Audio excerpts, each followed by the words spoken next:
ス、サボ、これで俺たち兄弟なんだな。エースの意志は俺たちが継いでいくんだ。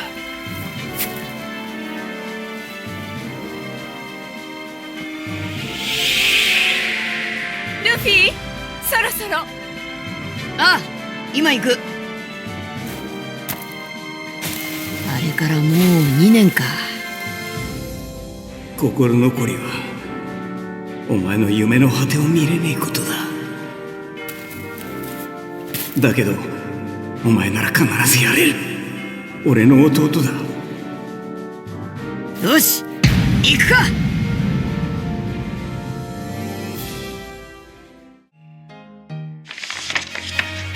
頂上戦争から2年、世界情勢は大きく変化していた。海軍本部元帥戦国が職を辞し、新たに赤犬が元帥に就任。それに先立ち、赤犬と決闘し敗れた青生地は海軍を去った。また白ひげの死により空席となった四皇の一隻には、白ひげの能力を手に入れた黒ひげが収まり、日に日に勢力を増している。かつて超新星と呼ばれていたルフィと同期の海賊たちは、今や最悪の世代と恐れられ、すでに新世界で名を上げているものもある。一方、頂上戦争から沈黙を守っていた麦わらの一味は、ルフィのメッセージ通りそれぞれ修行に励んでいた。ルフィ自身もレイリーの教えにより覇気を習得し、大きく成長を遂げる。約束の地シャボンディ諸島で一味は再会の時を迎えようとしていた。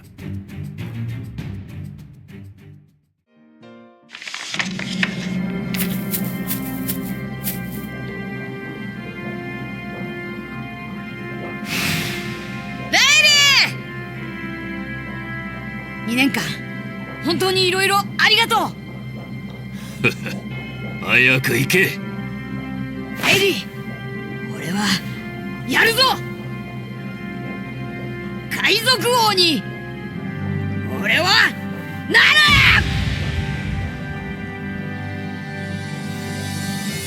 行こうか。じゃあレイリー、行ってくる。ああ、頂点まで行ってこい。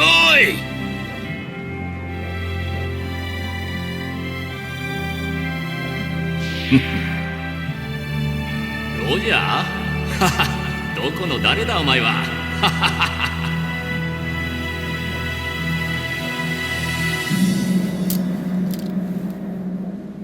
ロジャー、全てが必然であるかのように縁はやおら形を成していく。とかくルフィはまた一段とあの帽子がよく似合う男になった。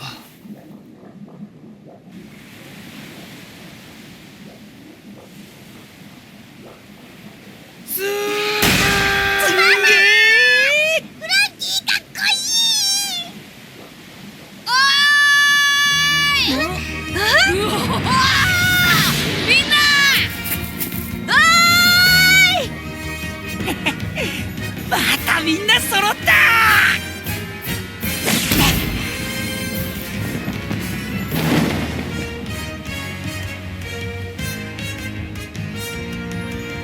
出航か、ナミ。どうぞ船長。じゃあ野郎ども、2年間も俺のわがままに付き合ってくれてありがとう。出航だ。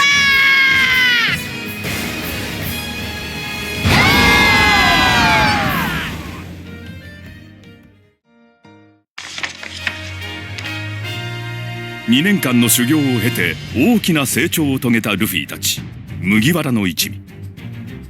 魚人島を経由し、ついに新世界の海へと漕ぎ出す。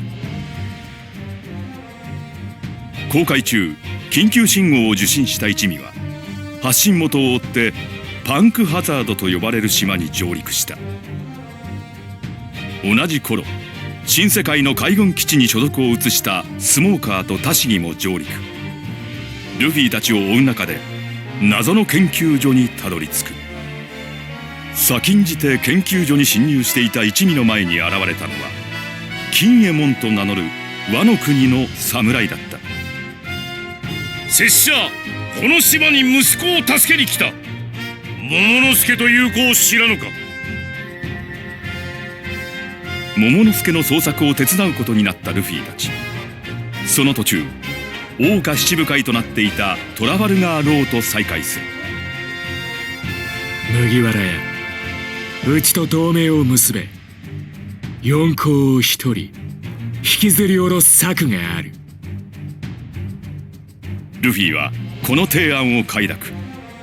一味とローの間で打倒四皇を掲げた海賊同盟が結ばれた。ローは手始めにパンクハザードを支配する科学者シーザーの誘拐を提案。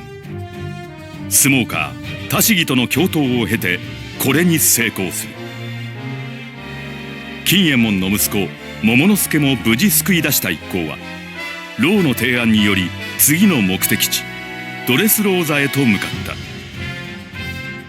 ドフラミンゴはシーザーと組んで人造悪魔の実スマイルを作り、四皇カイドウとの取引材料としていた。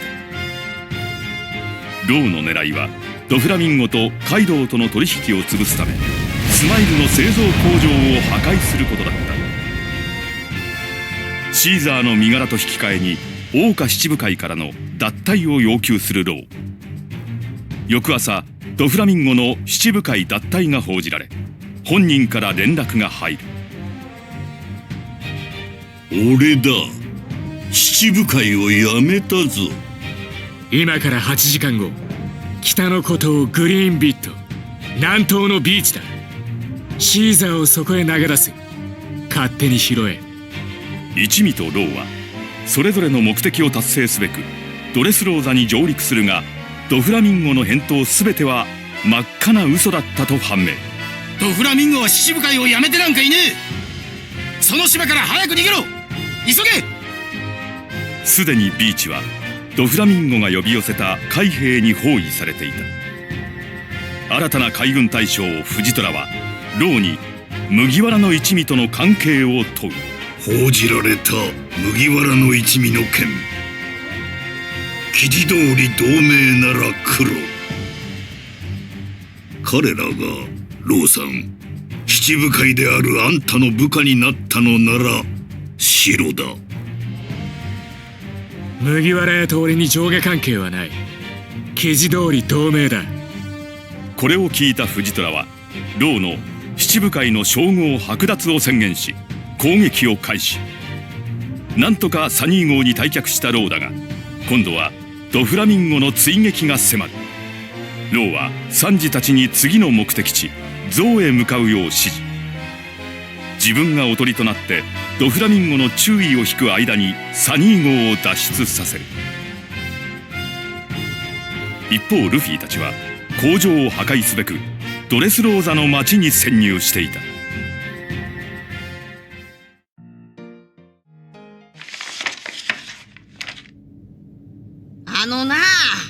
俺を弟と呼ぶのは死んだエースともっと昔に死んだ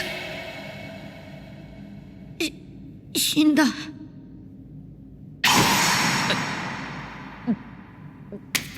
ボー！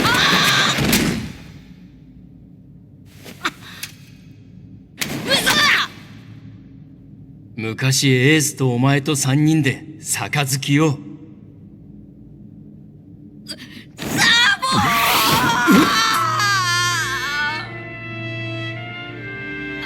なんだよ、一体今までどこにいたんだよ。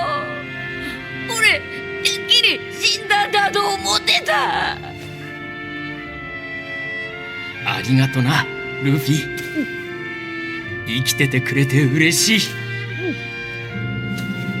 でもサボ、俺は目の前でエースを殺されて。ああ、エースは死んだけどお前だけでもよく生き延びてくれた。俺は何もできず2人の兄弟を失うところだった。お前まで死んでたら一人ぼっちになるところだった。ありがとう。生きててくれてありがとうルフィ。メラメラの実は俺が食っていいか？それがいい。それしかね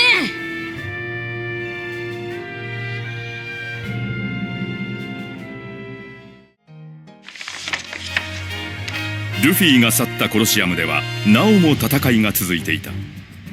レベッカとキャベンディッシュが出場した D ブロックは予想外の展開となる。キャベンディッシュの内に眠る殺人鬼の別人格白馬が突如覚醒し、レベッカ以外の出場者を一掃。その後キャベンディッシュ自身は眠りに落ちたため失格。ただ一人立ち上がったレベッカが決勝進出するという大番狂わせが起きた。決勝に勝ち進んだのはサボ扮するルーシー、レベッカ、バルトロメオ、バージェス、そしてドン・キホーテファミリーからディアマンテの5名。アリーナに決勝戦開始のゴングが鳴り響く。一方予選で敗退した選手たちは揃って行方をくらましていた。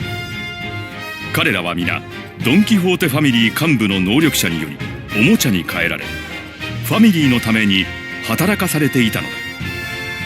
おもちゃにされた人間は他人の記憶から消えてしまうため、その事実に気づく者はいない。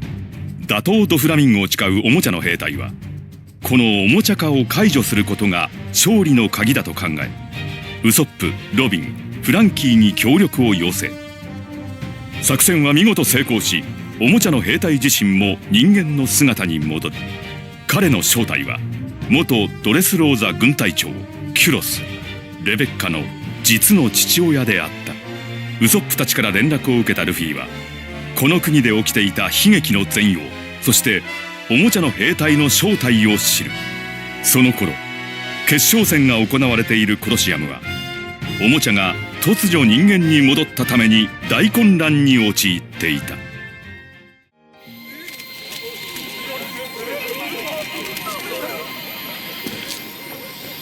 まずい状況だ。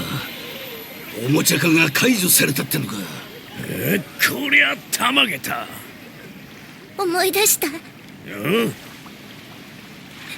私にはお父様がいたの。何言ってんだおめえ。それがどうやらこの国のからくりだったようだな、レベッカ。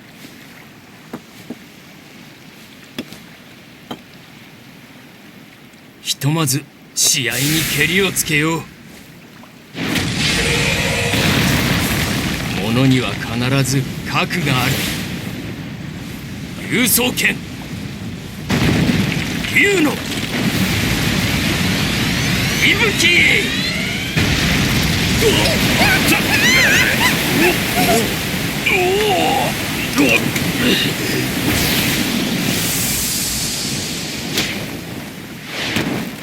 貴様何を。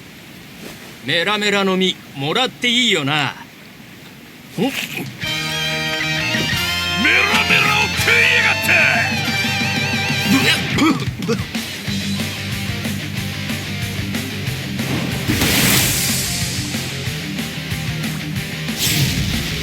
エース、もらうぞお前の技。危険。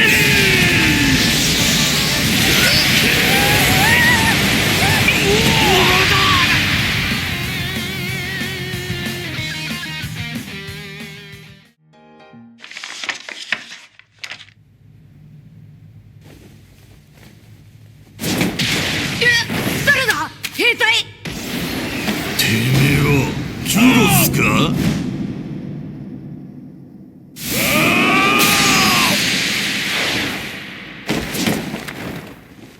真のドレスローザを取り戻しに来た。トラ麦わらや。あ、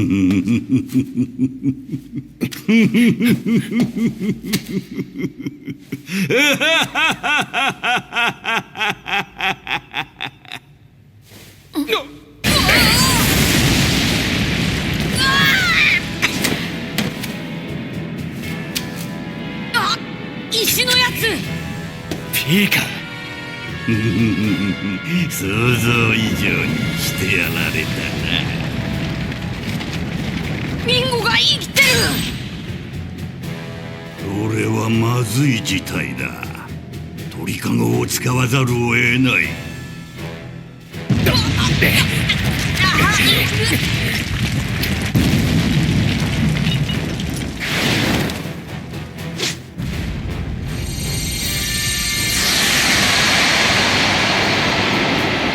始まった。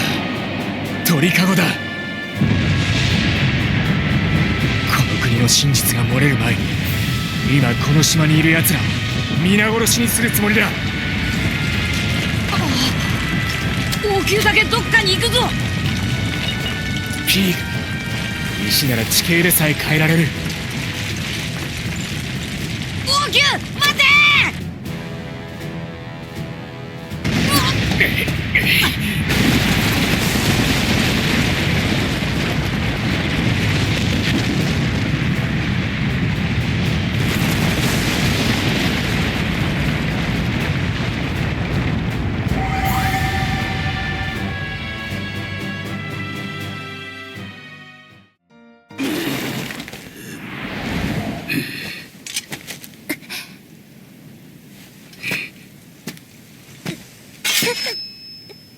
レベッカ、教えてやるぞ。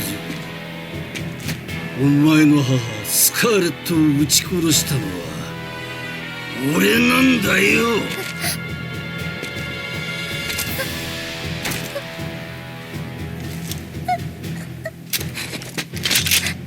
銃の方がいいよな。スカーレットも銃で死んだ。助けて。痛い痛い。レベッカー！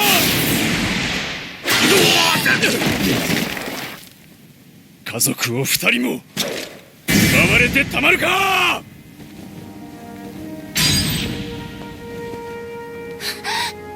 お父様。すまなかったレベッカ。未来のないおもちゃだった私には戦いを教えることしかできなかった。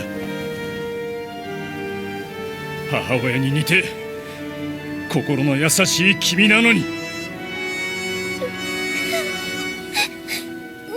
だが今日で最後だ。もう戦わなくていい。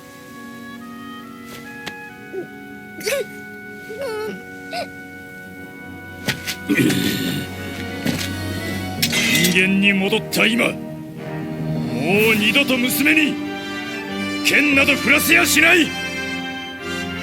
貴様は私が撃つ。そんなに死にたきゃ一瞬で殺してやる。満月震えろ。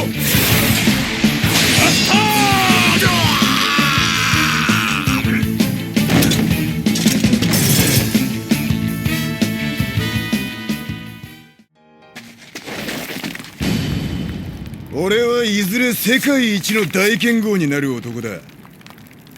お前とは格が違う。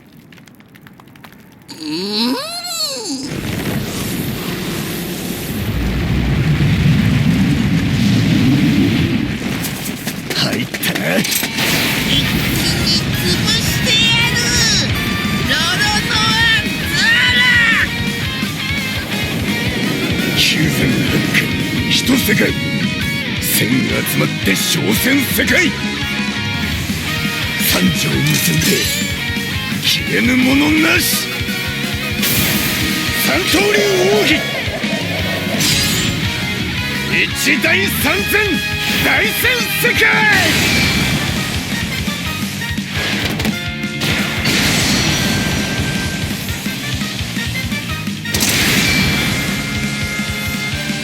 本体は必ず一個体にいる。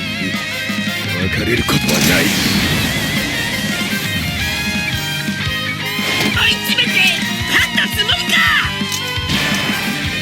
石さえ切れれば俺に勝てると思っちゃいないか。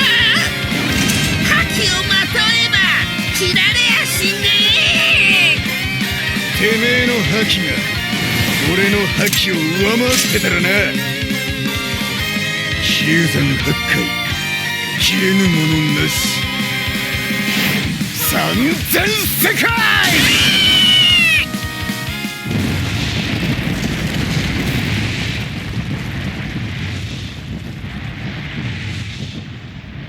刃れすら己の恥と思え。すべての刀剣は黒刀になりうる。刃れなし。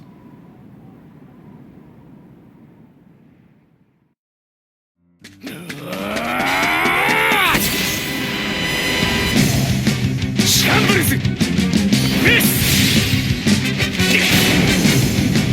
押しキート。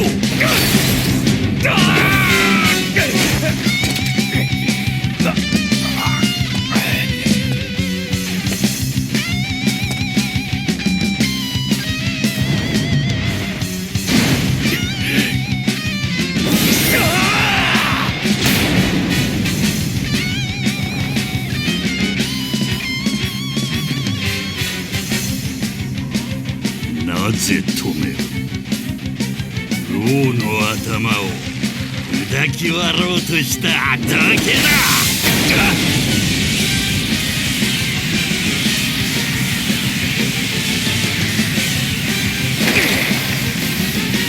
覇王色の衝突。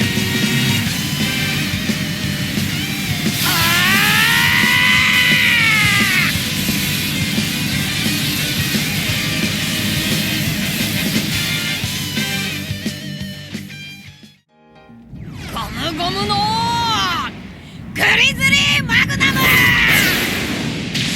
きだらけだ。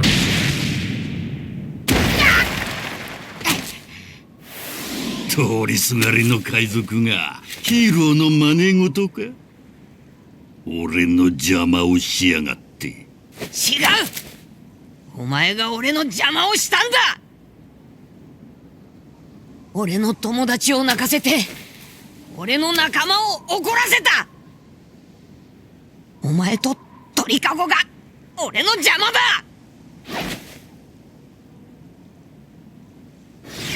よっフォース。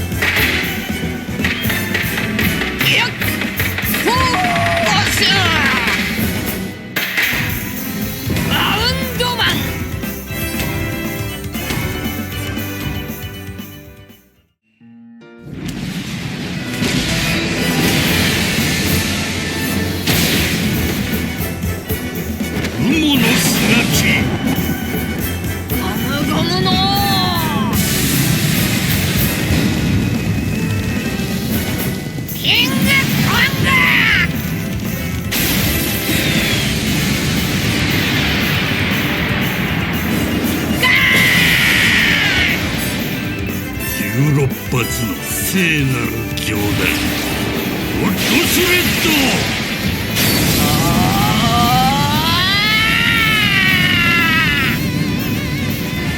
全てを破壊してやる。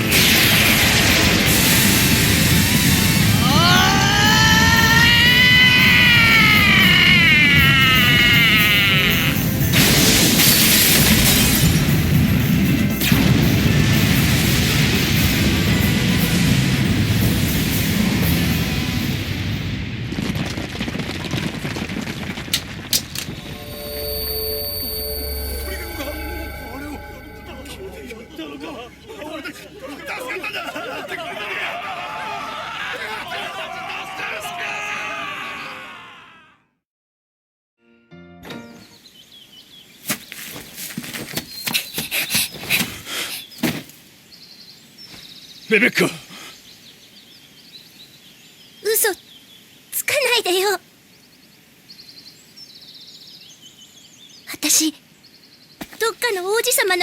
じゃないよ。何百人人を殺してても、手が真っ黒に汚れてても、私の父親は一人だよ。私はキュロスの子だよ。嘘つかないでよ。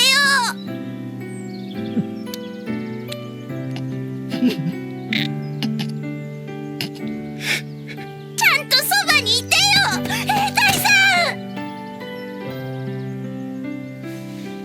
私が父親でいいのか？一緒に暮らそうよ、お父さん。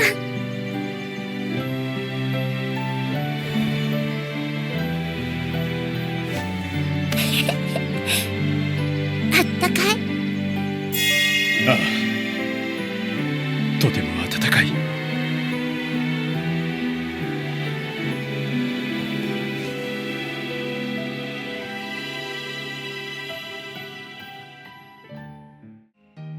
右手で殴るぞ、ゴムゴムのエレファントだ。男の戦いには立場ってもんがありやしょう。こっちも我慢して立場貫いてんねぞ。村人猛虎麦わら。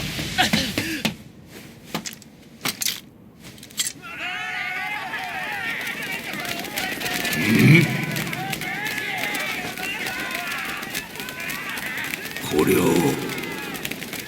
感情に怒りのかけらもねえ。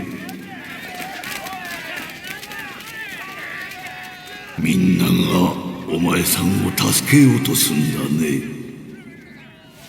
あんたは一体どんな人だい？優しい顔してんだろうね。目閉じなきゃよかったな。